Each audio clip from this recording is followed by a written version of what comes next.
Hi, I'm J.M.Ryan, and I'm back with Alice in Wonderland, Part 2.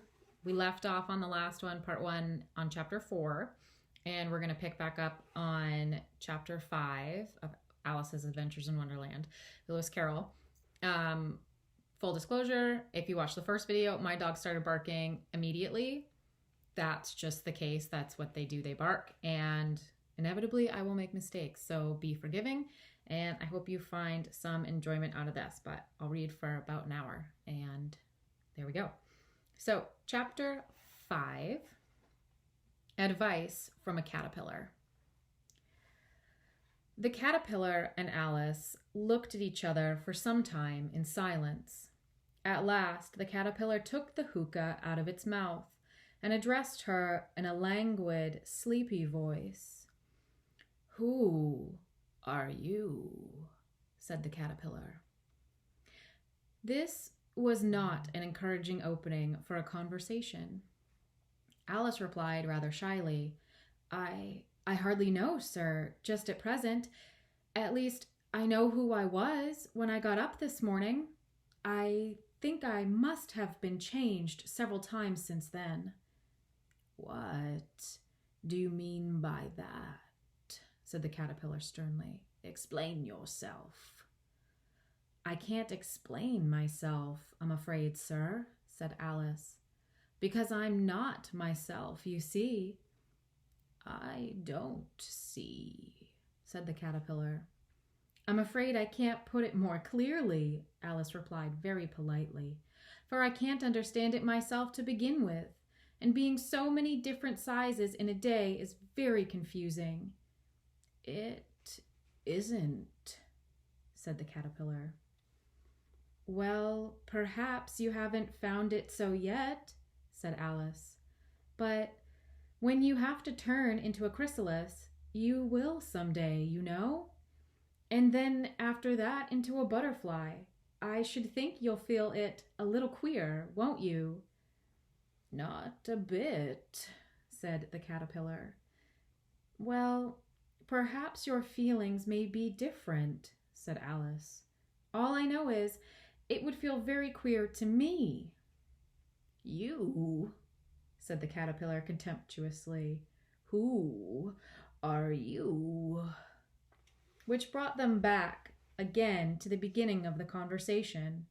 Alice felt a little irritated at the caterpillars making such very short remarks, and she drew herself up and said very gravely, "I think you ought to tell me who you are first."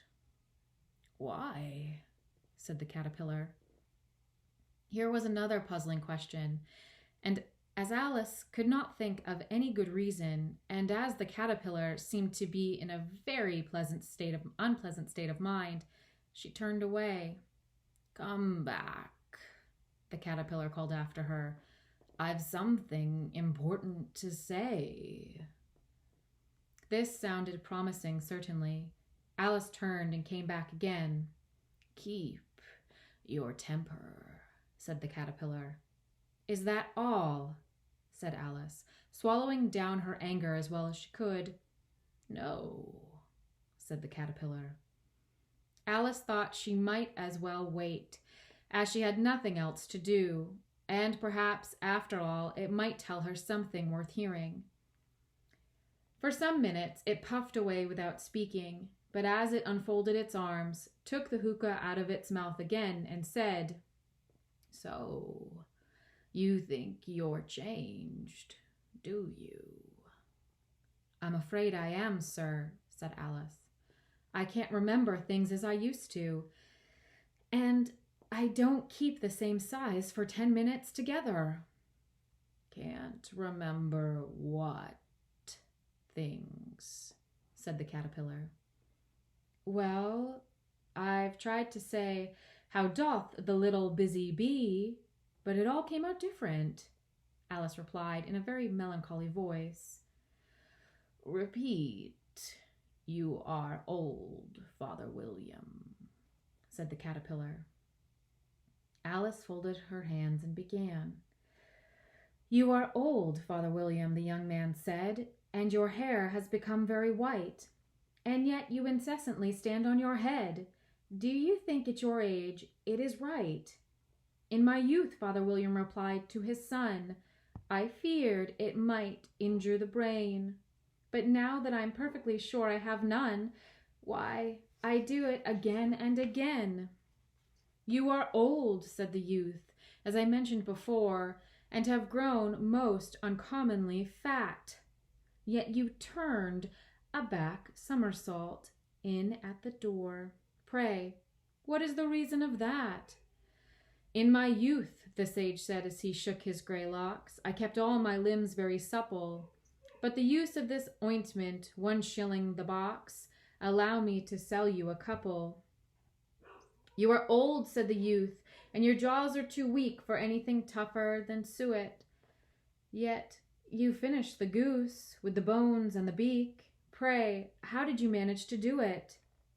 "In my youth," said his father, "I took to the law and argued each case with my wife, and the muscular strength which it gave to my jaw has lasted the rest of my life."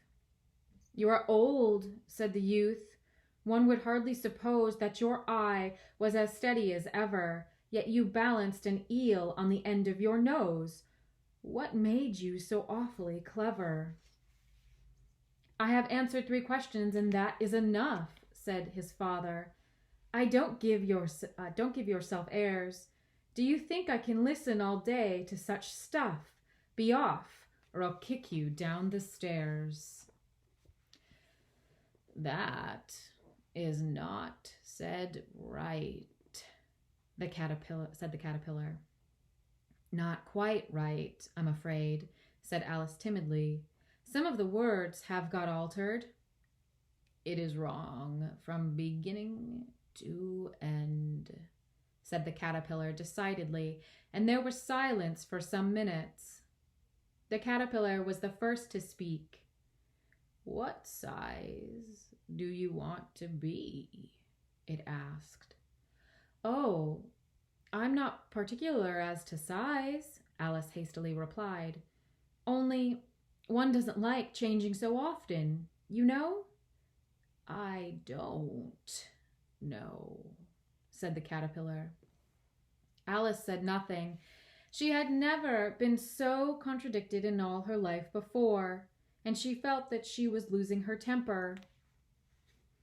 "Are you content now?" said the caterpillar.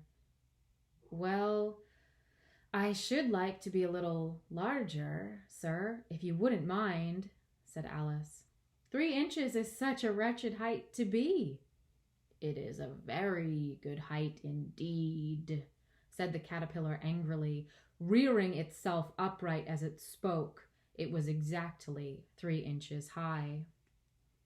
"But I'm not used to it," pleaded poor Alice in a piteous tone, and she thought to herself, "I wish the creatures wouldn't be so easily offended." "You'll get used to it in time," said the caterpillar, and put the hookah into its mouth and began smoking again. This time Alice waited patiently until it chose to speak again. In a minute or two, the caterpillar took the hookah out of its mouth and yawned once or twice and shook itself, then got down off the mushroom and crawled away into the grass, merely remarking as it went, "One side will make you grow taller, and the other side will make you grow shorter." "One side of what? The other side of what?" thought Alice to herself. "Of the mushroom," said the caterpillar, just as if she had asked it aloud, and in another moment it was out of sight. Alice remained looking thoughtfully at the mushroom for a minute, trying to make out which were the 2 sides of it, as it was perfectly round. She found this a very difficult question. However, at last, she stretched her arms around it as far as they would go, and broke off a bit of the edge with each hand. "And now, which is which?" she said to herself, and nibbled a little at the right hand bit to try the effect. The next moment she felt a violent blow under her chin. It had struck her foot. She was a good deal frightened by this very sudden change, but she felt that there was no time to be lost, as she was shrinking rapidly. So she set to work at once to eat some of the other bit. Her chin was pressed so closely against her foot that there was hardly room to open her mouth. But she did it at last and managed to swallow a morsel of the left-hand bit. "Come, my head's free at last," said Alice in a tone of delight, which changed into alarm in another moment, when she found that her shoulders were nowhere to be found. All she could see when she looked down was an immense length of neck, which seemed to rise like a stalk out of a sea of green leaves that lay far below her. "What can all that green stuff be?" said Alice. "And where have my shoulders got to? My poor hands, how is it I can't see you?" She was moving them about as she spoke, but no result seemed to follow, except a little shaking among the distant green leaves. As there seemed to be no chance of getting her hands up to her head, she tried to get her head down to them, and was delighted to find that her neck would bend about easily in any direction, like a serpent. She had just succeeded in curving it down into a graceful zigzag, and was going to dive in among the leaves, which she found to be nothing but the tops of trees under which she had been wandering, when a sharp hiss made her draw back in a hurry. A large pigeon had flown into her face and was beating her violently with its wings. "Serpent!" screamed the pigeon. "I'm not a serpent," Alice said indignantly. "Let me alone." "Serpent, I say again," repeated the pigeon, but in a more subdued tone, and added with a kind of sob, "I've tried every way, and nothing seems to suit them." "I haven't the least idea what you are talking about," said Alice. "I've tried the roots of the trees, I've tried the banks, and I've tried hedges," the pigeon went on, without attending to her. "But those serpents, there's no pleasing them." Alice was more and more puzzled, but she thought there was no use in saying anything more till the pigeon had finished. "As if it wasn't trouble enough hatching the eggs," said the pigeon. "But I must be on the lookout for serpents day and night. Why, I haven't had a wink of sleep these 3 weeks. "I'm very sorry you've been annoyed," said Alice, who was beginning to see its meaning. "And just as I take in the highest tree in the wood," continued the pigeon, raising its voice to a shriek, "and just as I was thinking I should be free of them at last, they must needs come wriggling down from the sky. Ugh! Serpent!" "But I'm not a serpent, I tell you," said Alice. I'm a... "Well, what are you?" said the pigeon. "I can see you're trying to invent something." "I'm a little girl," said Alice, rather doubtfully, as she remembered the number of changes she had gone through that day. "A likely story indeed," said the pigeon, in a tone of the deepest contempt. "I've seen a good many little girls in my time, but never one with such a neck as that. No, no. You're a serpent, and there's no use denying it. I suppose you'll be telling me next that you never tasted an egg." "I have tasted eggs, certainly," said Alice, who was a very truthful child. "But little girls eat eggs quite as much as serpents do, you know." "I don't believe it," said the pigeon. "But if they do, why then, they're a kind of serpent. That's all I can say." This was such a new idea to Alice that she was quite silent for a minute or two, which gave the pigeon the opportunity of adding, "You're looking for eggs. I know that well enough. And what does it matter to me whether you're a little girl or a serpent?" "It matters a good deal to me," said Alice hastily. "But I'm not looking for eggs as it happens. And if I was, I shouldn't want yours. I don't like them raw." "Well, be off then," said the pigeon in a sulky tone, as it settled down again into its nest.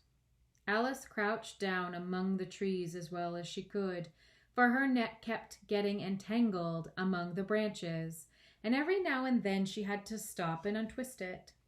After a while she remembered that she still held the pieces of mushroom in her hands. She set to work very carefully, nibbling first at one and then at the other, and growing sometimes taller and sometimes shorter, until she had succeeded in bringing herself down to her usual height. It was so long since she had been anything near the right size that it felt quite strange at first, but she got used to it in a few minutes and began talking to herself as usual.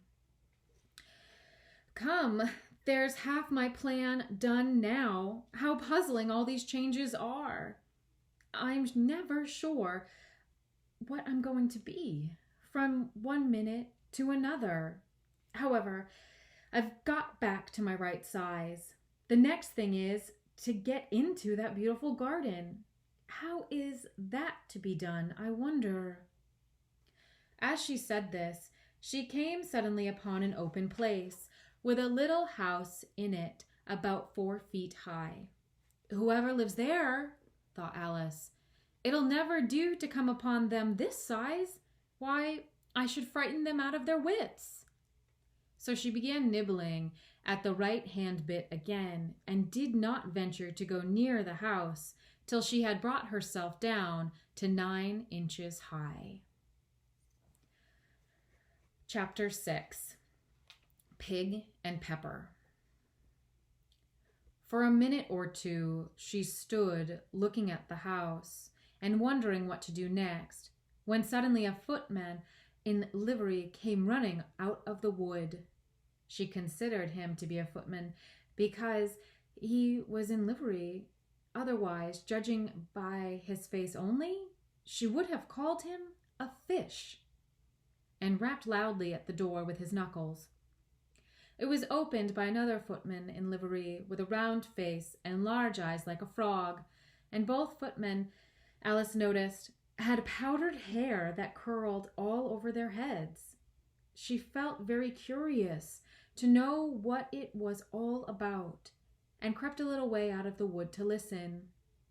The fish footman began by producing from under his arm a great letter, nearly as large as himself, and this he handed over to the other, saying in a solemn tone, "For the Duchess, an invitation from the Queen to play croquet." The frog footman repeated in the same solemn tone, only changing the order of the words a little, "From the Queen, an invitation for the Duchess to play croquet." They both bowed low, and the curls got entangled together. Alice laughed so much at this that she had to run back into the wood for fear of their hearing her. And when she next peeped out, the fish footman was gone, and the other was sitting on the ground near the door, staring stupidly up into the sky. Alice went timidly up to the door and knocked. "There's no sort of use in knocking," said the footman, "and that for 2 reasons. First, because I'm on the same side of the door as you are, and secondly, because they're making such a noise inside that no one could possibly hear you. And certainly there was a most extraordinary noise going on within, a constant howling and sneezing, and every now and then a great crash, as if a dish or a kettle had been broken to pieces. "Please then," said Alice, "how am I to get in?" "There might be some sense in your knocking," the footman went on, without attending to her, "if we had the door between us. For instance, if you were inside, you might knock, and I could let you out, you know." He was looking up into the sky all the time he was speaking, and this Alice thought decidedly uncivil. "But perhaps he can't help it," she said to herself. "His eyes are so very nearly at the top of his head, but at any rate he might answer questions. How am I to get in?" she repeated aloud. "I shall sit here," remarked the footman, "till tomorrow." At this moment the door of the house opened, and a large plate came skimming out straight at the footman's head. It just grazed his nose and broke to pieces against one of the trees behind him. "Or the next day, maybe," the footman continued in the same tone, exactly as if nothing had happened. "How am I to get in?" asked Alice again in a louder tone. "Are you to get in at all?" said the footman. "That's the first question, you know."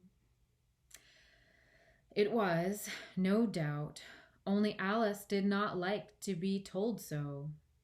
"It's really dreadful," she muttered to herself, "the way all the creatures argue. It's enough to drive one crazy."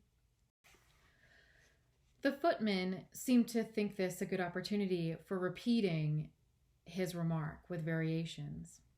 "I shall sit here," he said, "on and off, for days and days." "But what am I to do?" said Alice. "Anything you like," said the footman, and began whistling. "Oh, there's no use in talking to him," said Alice desperately. "He's perfectly idiotic." And she opened the door and went in. The door led right into a large kitchen, which was full of smoke from one end to the other. The Duchess was sitting on a three-legged stool in the middle, nursing a baby. The cook was leaning over the fire, stirring a large cauldron, which seemed to be full of soup. "There's certainly too much pepper in that soup," Alice said to herself, as well as she could for sneezing. There was certainly too much of it in the air.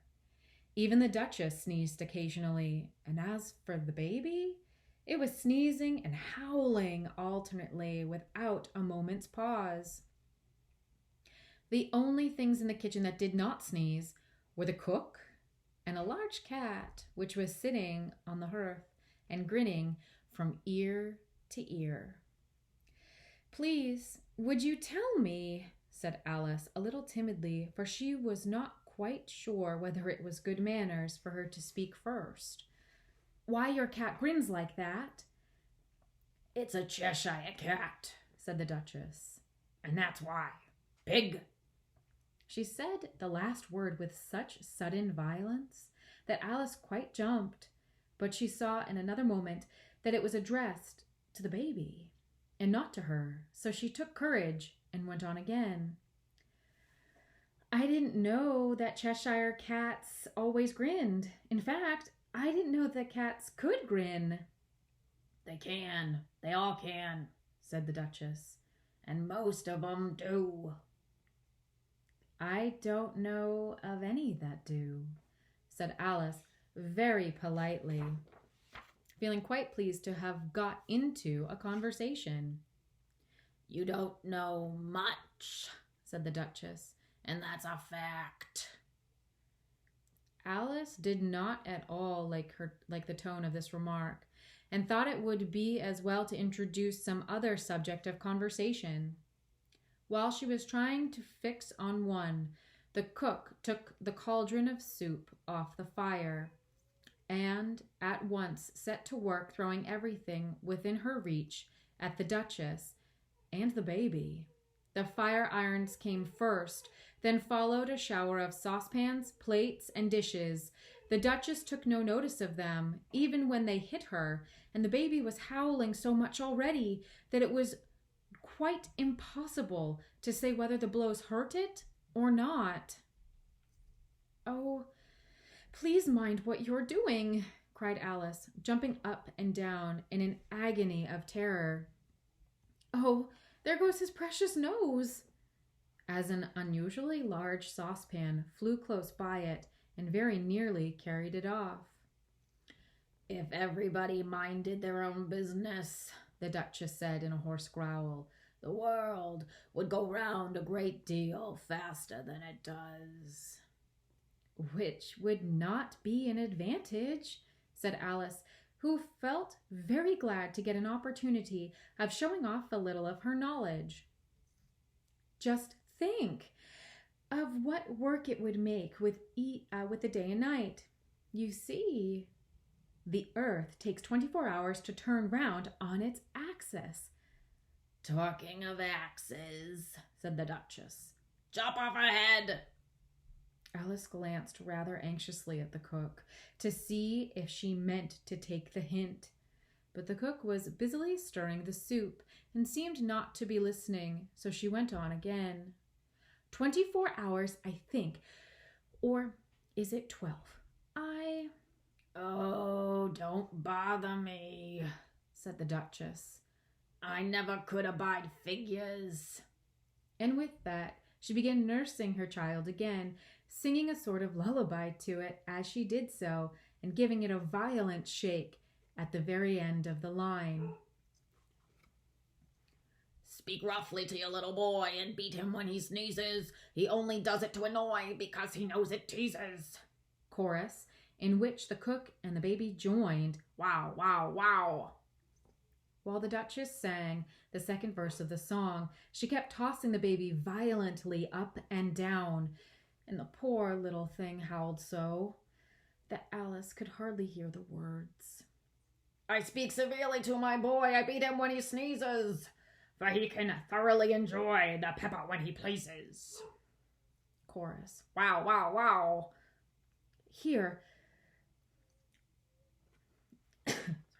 "Here, you may nurse it a bit if you like," the Duchess said to Alice, flinging the baby at her as she spoke. "I must go and get ready to play croquet with the Queen." And she hurried out of the room. The cook threw a frying pan after her as she went out, but it just missed her. Alice caught the baby with some difficulty, as it was a queer-shaped little creature, and held out its arms and legs in all directions. "Just like a starfish," thought Alice.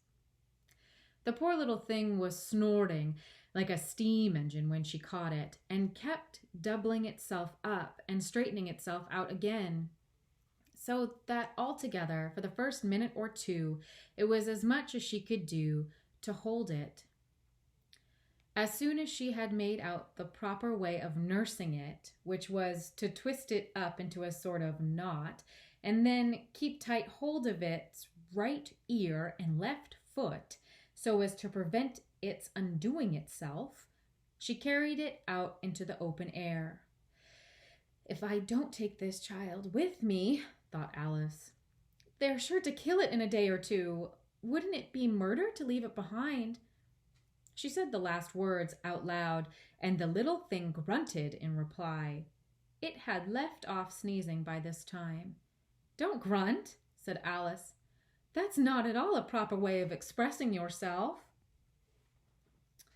The baby grunted again, and Alice looked very anxiously into its face to see what was the matter with it. There could be no doubt that it had a very turned-up nose, much more like a snout than a real baby.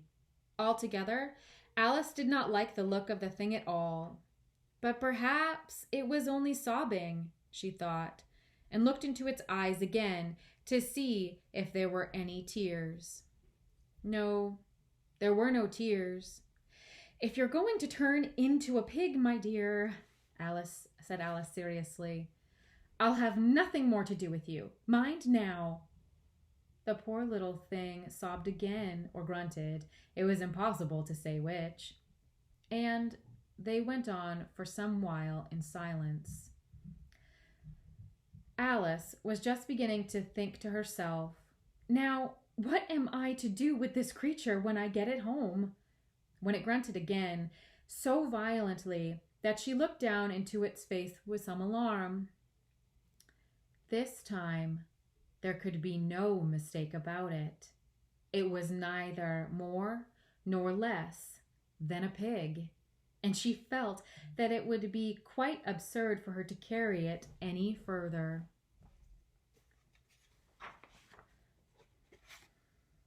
So she set the little creature down and felt quite relieved to see it trot away quietly into the wood.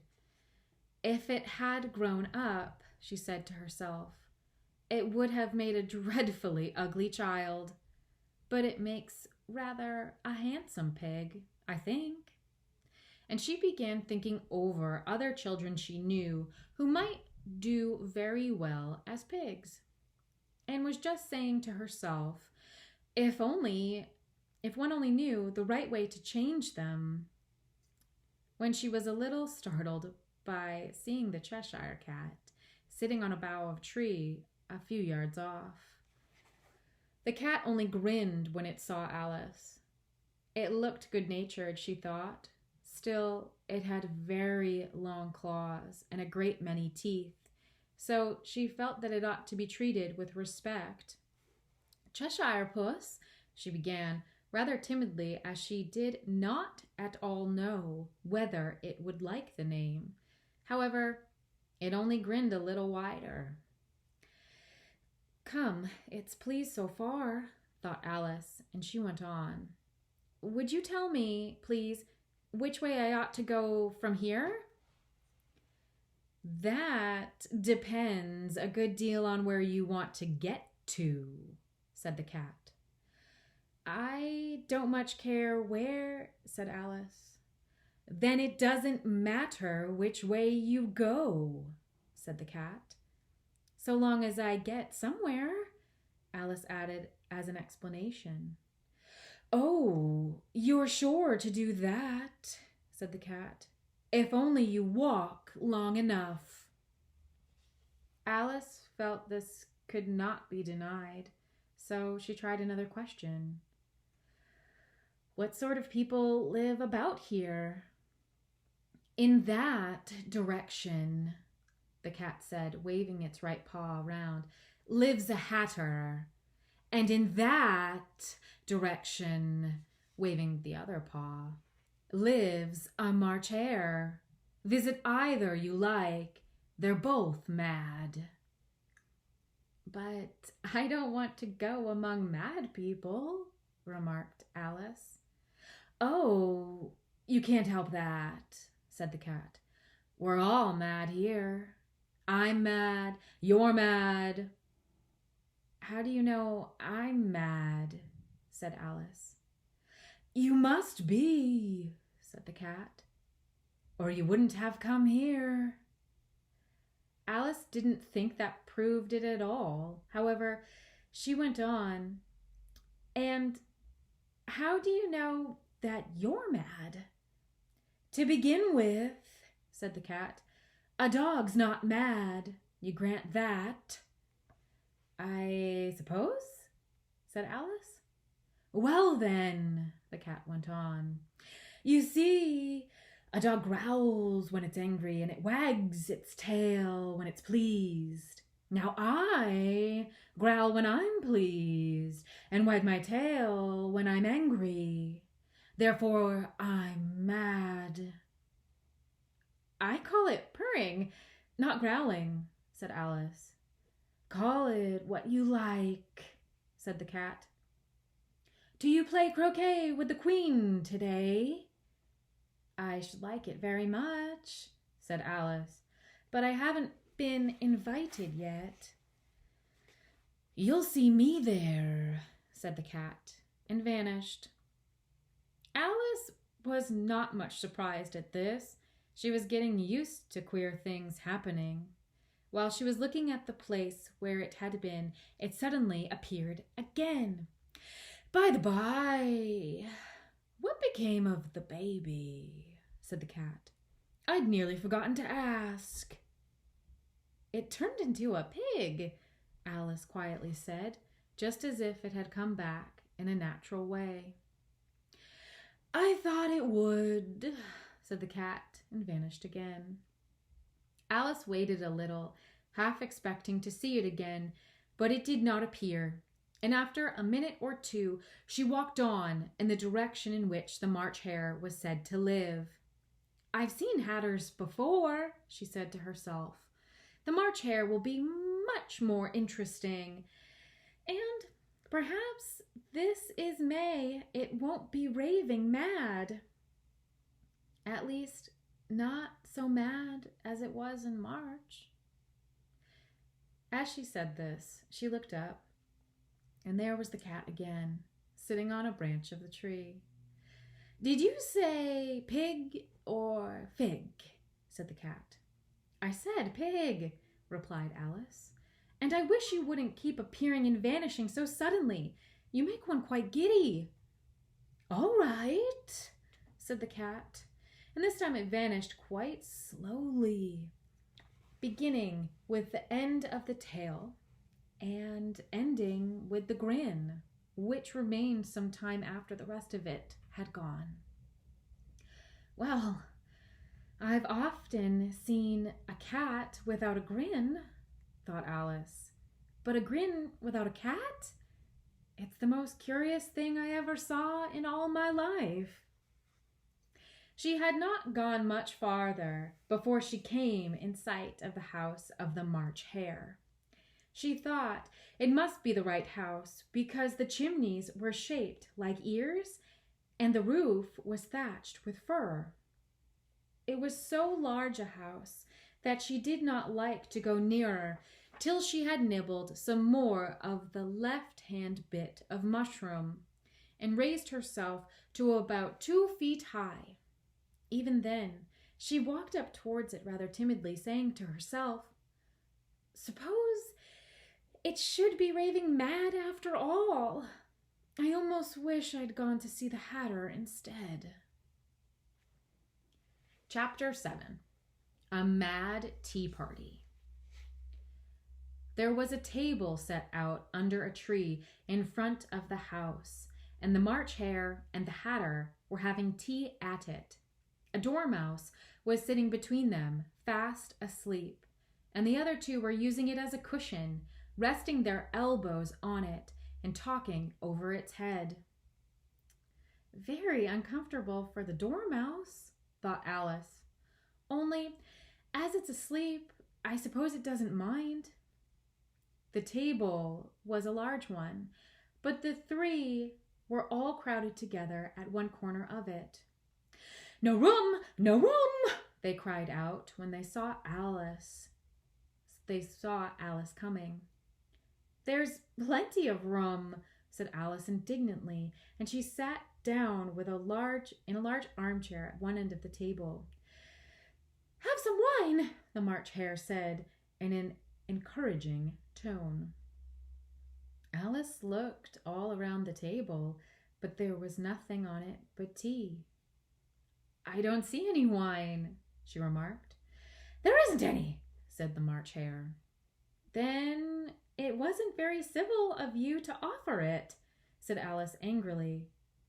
"It wasn't very civil of you to sit down without being invited," said the March Hare.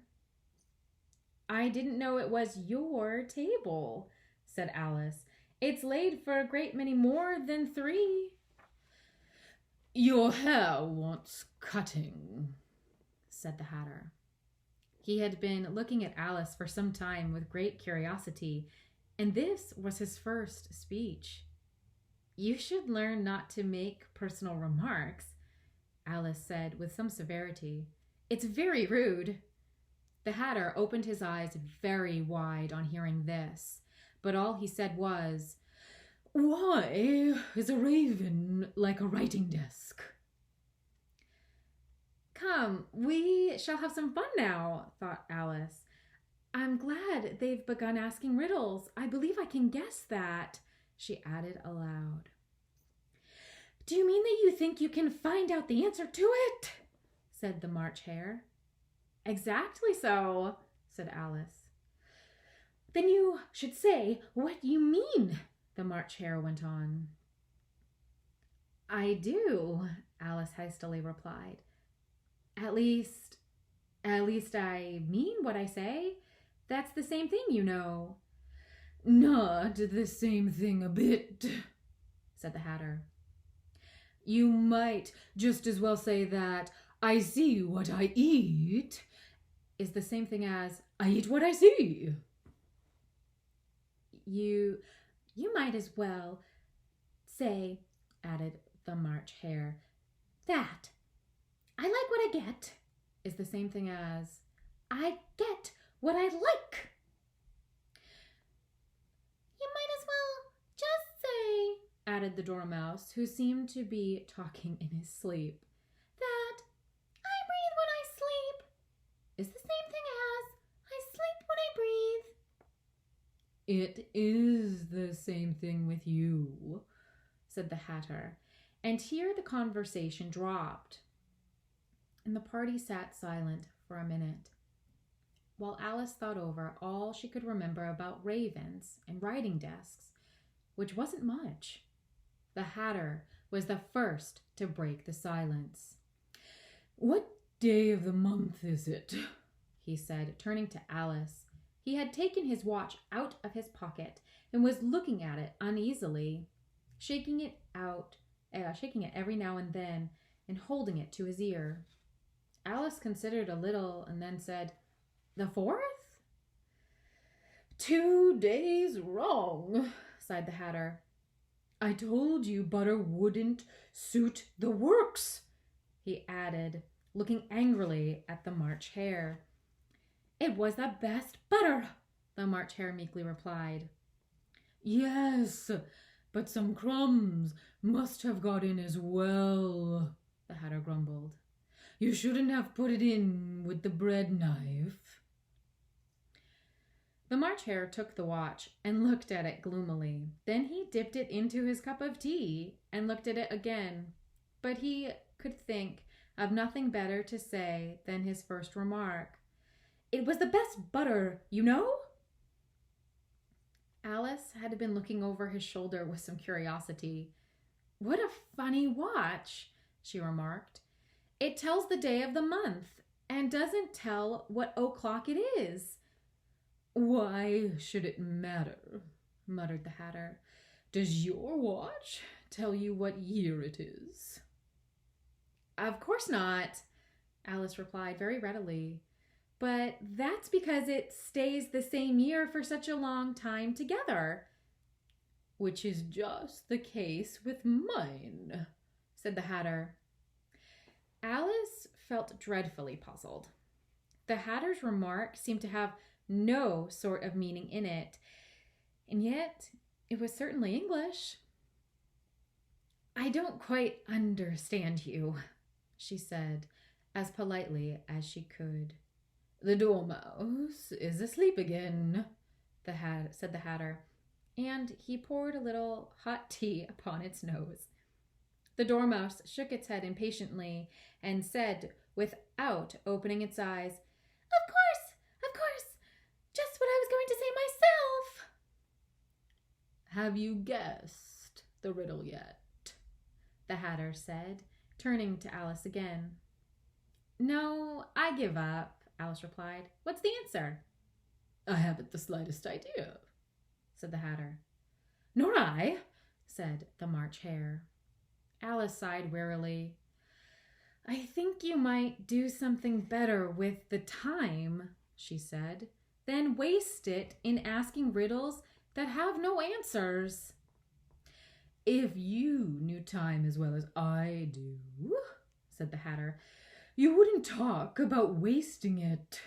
Tim? I don't know what you mean, said Alice. Of course you don't, the Hatter said, tossing his head contemptuously. I dare say you never even spoke to time. Perhaps not, Alice cautiously replied. But I know I have to beat time when I learn music. Ah, that accounts for it, said the Hatter. He won't stand beating. Now, if only you kept on good terms with him, he'd do almost anything you liked with the clock. For instance, suppose it were 9 o'clock in the morning, just time to begin lessons. You'd only have to whisper a hint to time, and round the clock in a twinkling. 1:30, time for dinner. I only wish it was, the March Hare said to itself in a whisper. That would be grand, certainly, said Alice thoughtfully. But then I shouldn't be hungry for it, you know? Not at first, perhaps, said the Hatter. But you could keep it to 1:30 as long as you liked. Is that the way you manage? Alice asked.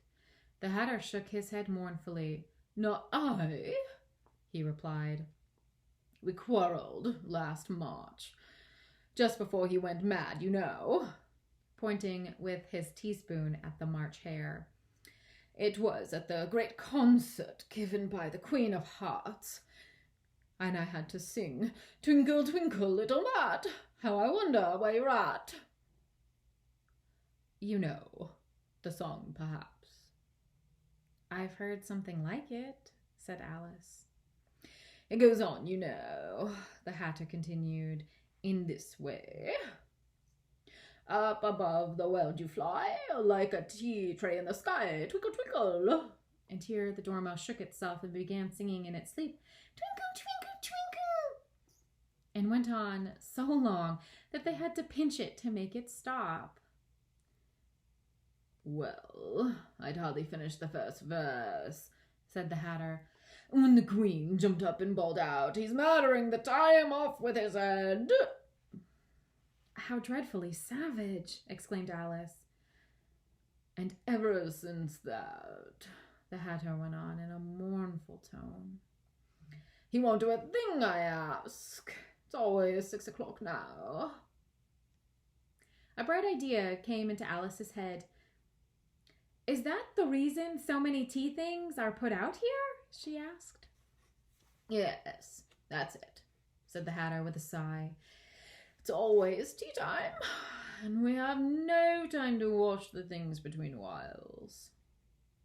Then you keep moving round, I suppose, said Alice. Exactly so, said the Hatter, as the things get used up.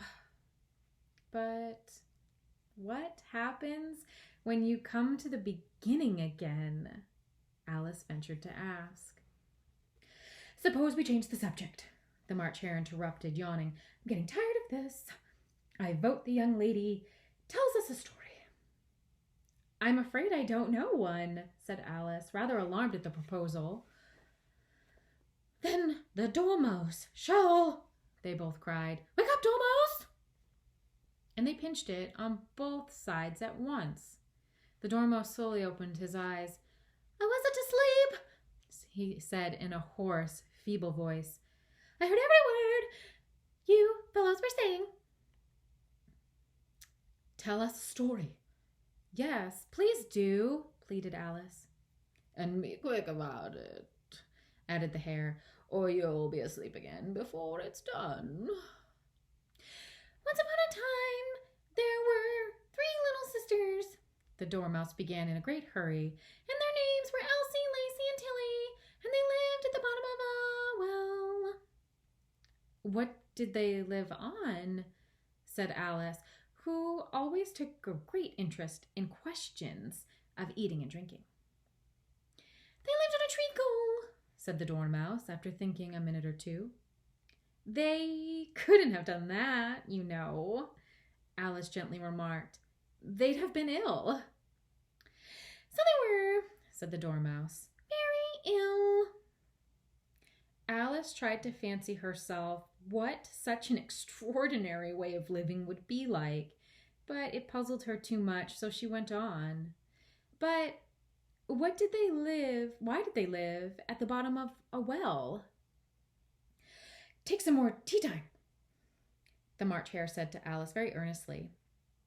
I've had nothing yet, Alice replied in an offended tone, so I can't take more.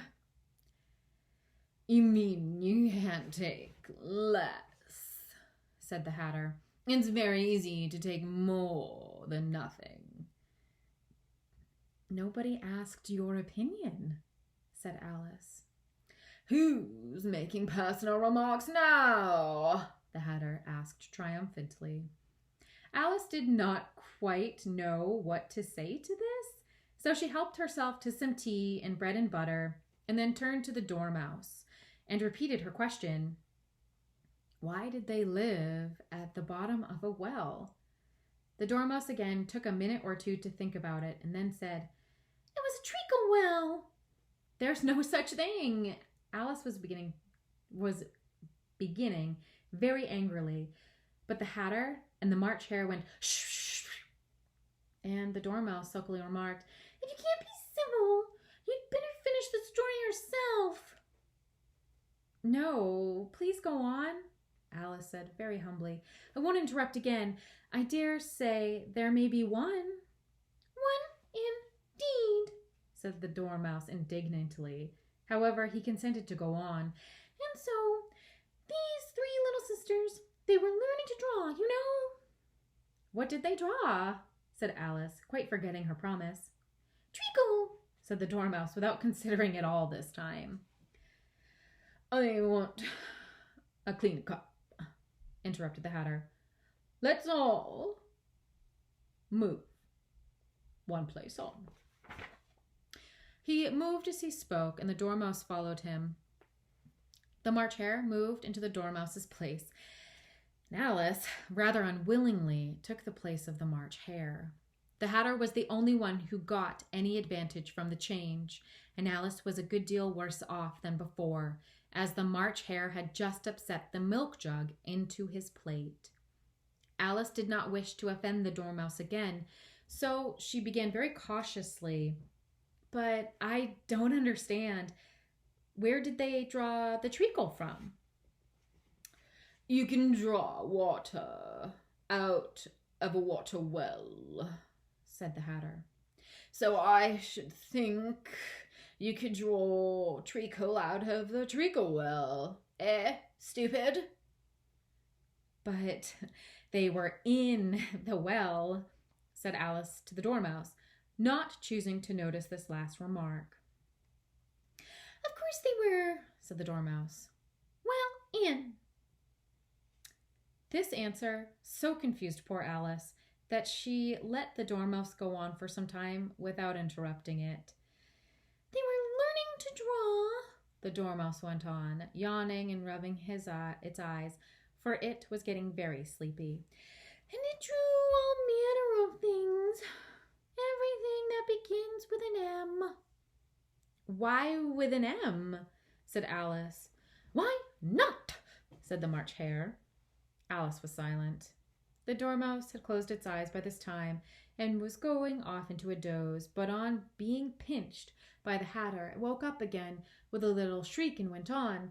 That begins with an M, such as mousetraps, and the moon, and memory, and muchness. You know, you say things are much of muchness. Did you ever see such a thing as a drawing of muchness? Really? Now you ask me? Said Alice, very much confused. I don't think. Then you shouldn't talk, said the Hatter. This piece of rudeness was more than Alice could bear. She got up in great disgust and walked off. The Dormouse fell asleep instantly, and neither of the others took the notice of her going, though she looked back once or twice, half hoping they would call after her. The last time she saw them, they were trying to put the Dormouse into a teapot. At any rate, I'll never go there again, said Alice, as she picked her way through the wood. It's the stupidest tea party I was ever at in all my life. Just as she said this, she noticed that one of the trees had a door leading right into it. That's very curious, she thought, but everything's curious today. I think I may as well go in at once. And in she went. Once more, she found herself in the long hall and close to the little glass table. Now I'll manage better this time, she said to herself, and began by taking the little golden key and unlocking the door that led into the garden. Then she set to work, nibbling at the mushroom. She had kept a piece of it in her pocket, till she was about a foot high. Then she walked down the little passage, and then she found herself at last in the beautiful garden among the bright flower beds and the cool fountains.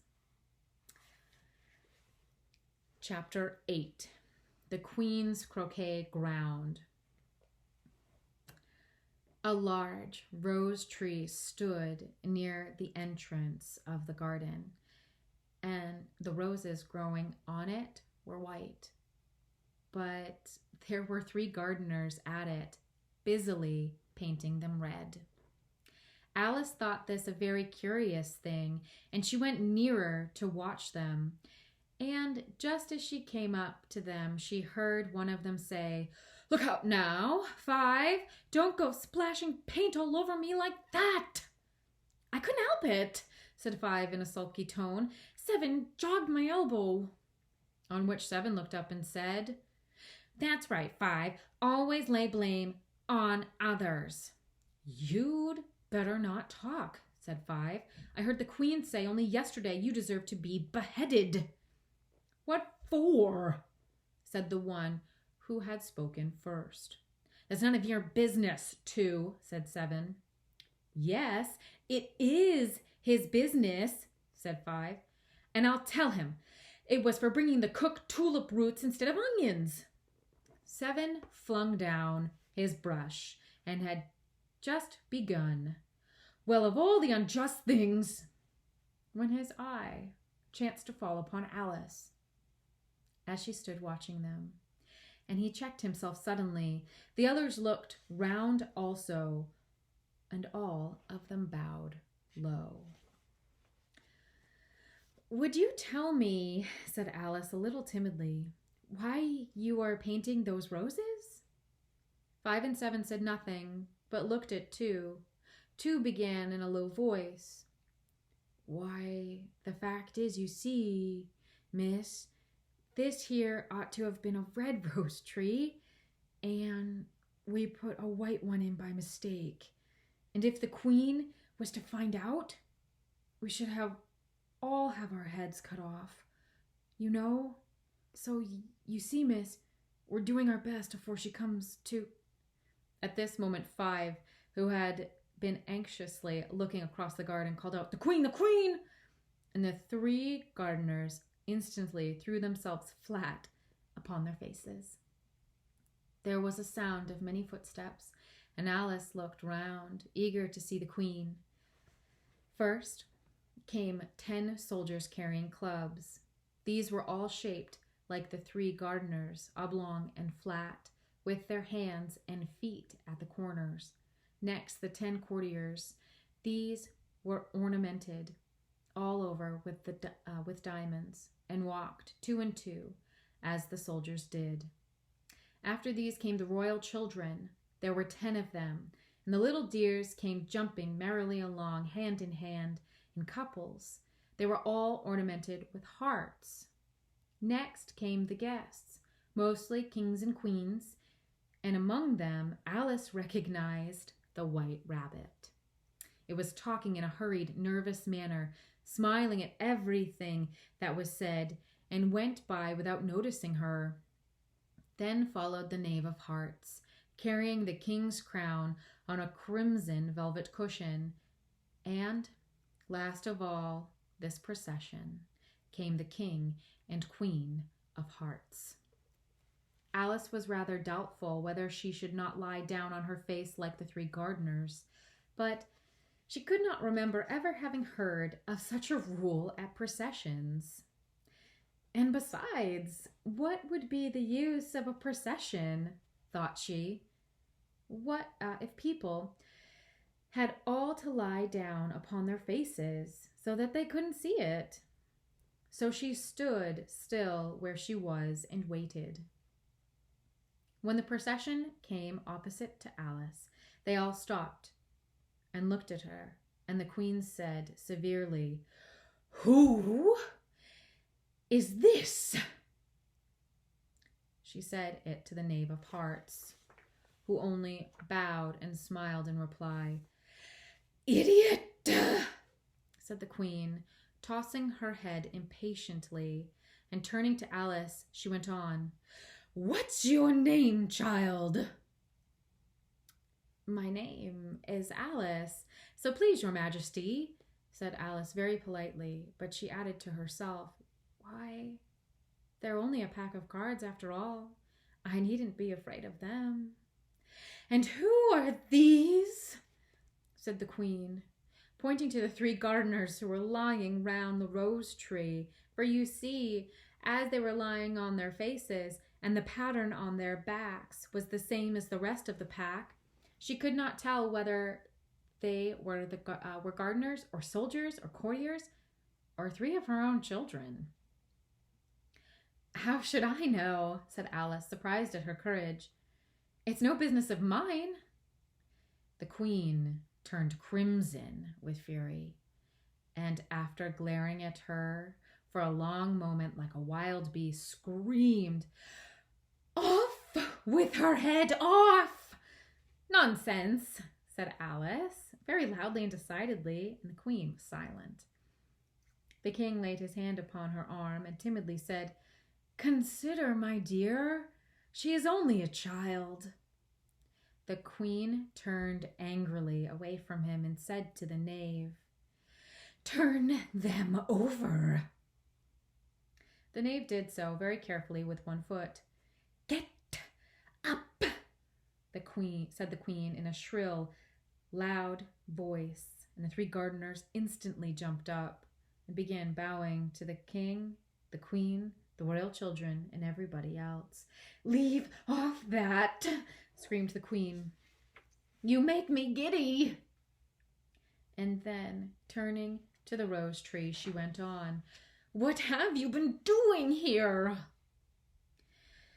"May it please your Majesty," said two, in a very humble tone, going down on one knee as he spoke, "we were trying—" "I see," said the Queen, who had meanwhile been examining the roses. "Off with their heads!" The procession moved on, three of the soldiers remaining behind to execute the unfortunate gardeners, who ran to Alice for protection. "You shan't be beheaded," said Alice, and she put them into a large flower pot that stood near. The three soldiers wandered about for a minute or two, looking for them, and then quietly marched off after the others. "Are their heads off?" shouted the Queen. "Their heads are gone, if it please your Majesty," the soldiers shouted in reply. "That's right," shouted the Queen. "Can you play croquet?" The soldiers were silent and looked at Alice, as the question was evidently meant for her. "Yes," shouted Alice. "Come on, then," roared the Queen, and Alice joined the procession, wondering very much what would happen next. "It is a very fine day," said a timid voice at her side. She was walking by the white rabbit, who was peeping anxiously into her face. "Very," said Alice. "And where's the Duchess?" "Hush, hush," said the rabbit in a low, hurried tone. He looked anxiously over his shoulder as he spoke, and then raised himself up upon tiptoe, put his mouth close to her ear, and whispered, "She's under sentence of execution." "What for?" said Alice. "Did you say, 'What a pity'?" the rabbit asked. "No, I didn't," said Alice. "I don't think it's a pity at all. I said, 'What for?'" "She boxed the Queen's ears," the rabbit began. Alice gave a little scream of laughter. "Oh, hush," the rabbit whispered in a frightened tone. "The Queen will hear you. She will see. She came rather late, and the Queen said—" "Get to your places," the Queen shouted in a voice of thunder. And people began running about in all directions, tumbling up against each other. However, they got settled down in a minute or two, and the game began. Alice thought she had never seen such a curious croquet ground in all her life. It was all ridges and furrows. The balls were live hedgehogs, the mallets live flamingos, and the soldiers had to double themselves up and to stand on their hands and feet to make the arches. The chief difficulty Alice found at first was managing her flamingo. She succeeded in getting its body tucked away comfortably enough under her arm, with its legs hanging down, but generally, just as she had got its neck nicely straightened out and was going to give the hedgehog a blow with its head, it would twist itself round and look up at her face with such a puzzled expression that she could not help bursting out laughing. And when she had got its head down and was going to begin again, it was very provoking to find that the hedgehog had unrolled itself and was in the act of crawling away. Besides all this, there was generally a ridge or a furrow in the way wherever she wanted to send the hedgehog to. And as the doubled up soldiers were always getting up and walking off to other parts of the ground, Alice soon came to the conclusion that it was a very difficult game indeed.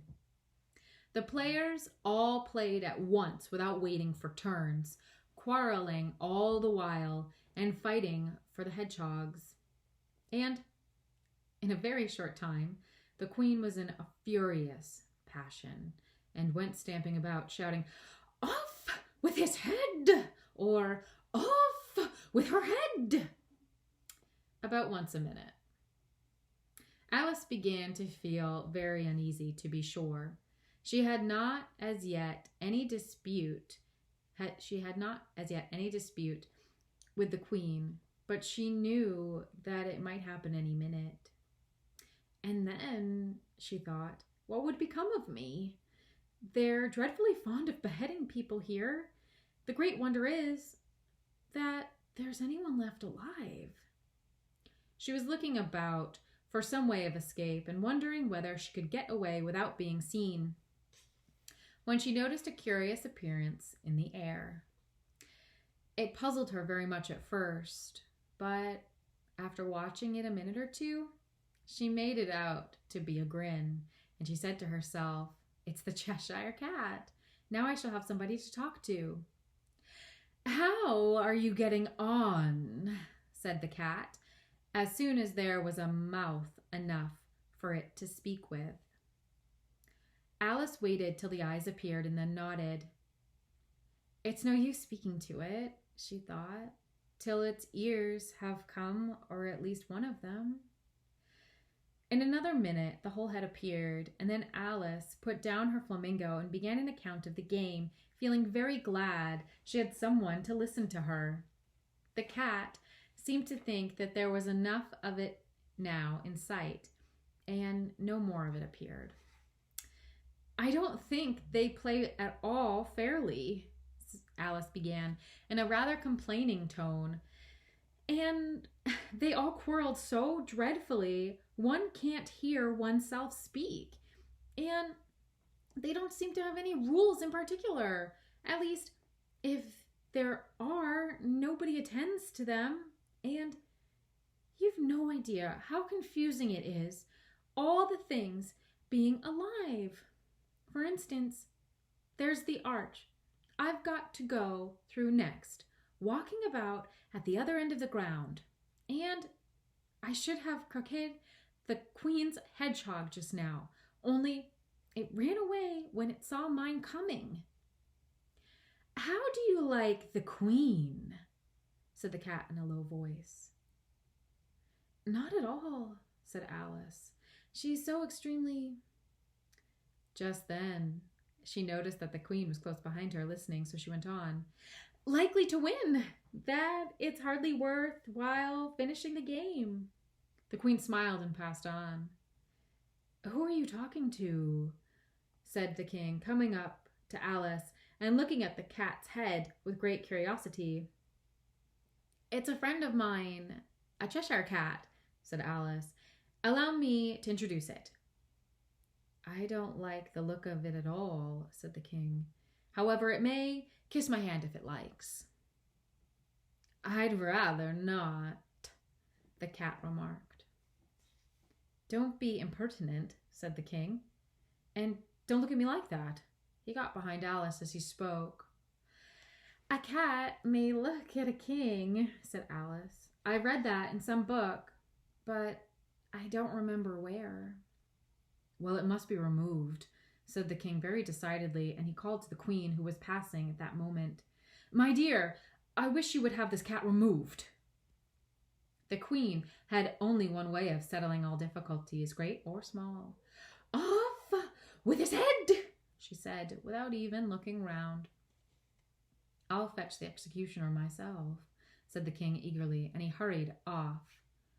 Alice thought she might as well go back and see how the game was going on, as she heard the queen's voice in the distance screaming with passion.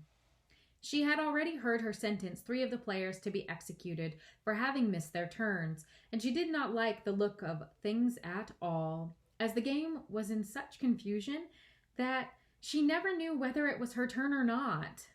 So she went in search of her hedgehog.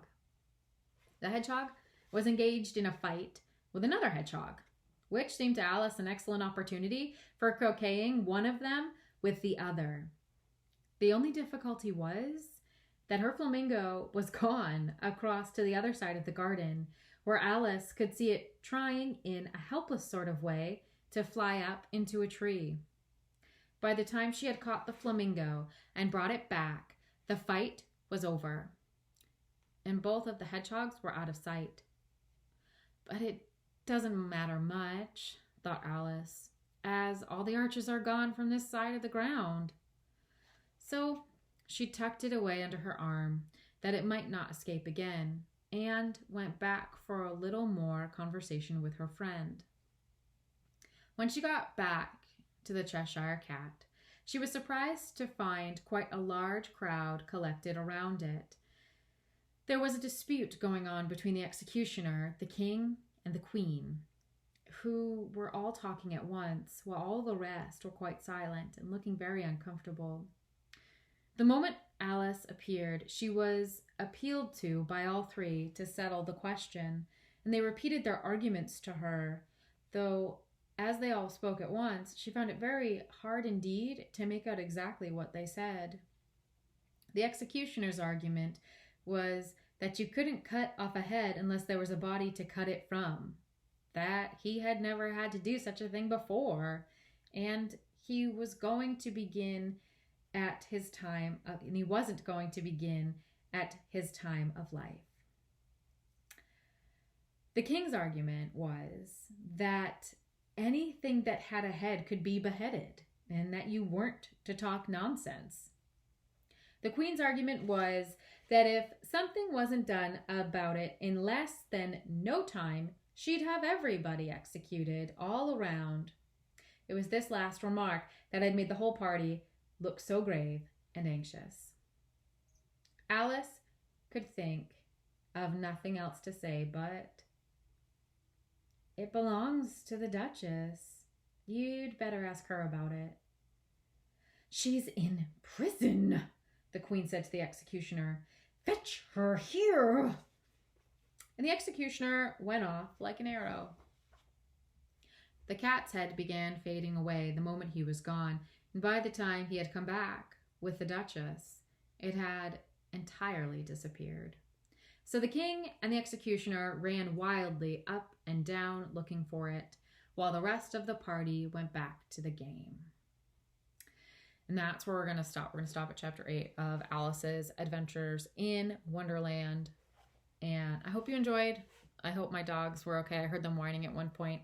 But I will pick up the rest of the story soon. So yeah, if there's a short story you want me to read or anything you want me to focus on, I can do that if you just put it in the comments or reach out. And yeah, I hope you enjoyed and I hope everybody is safe and healthy.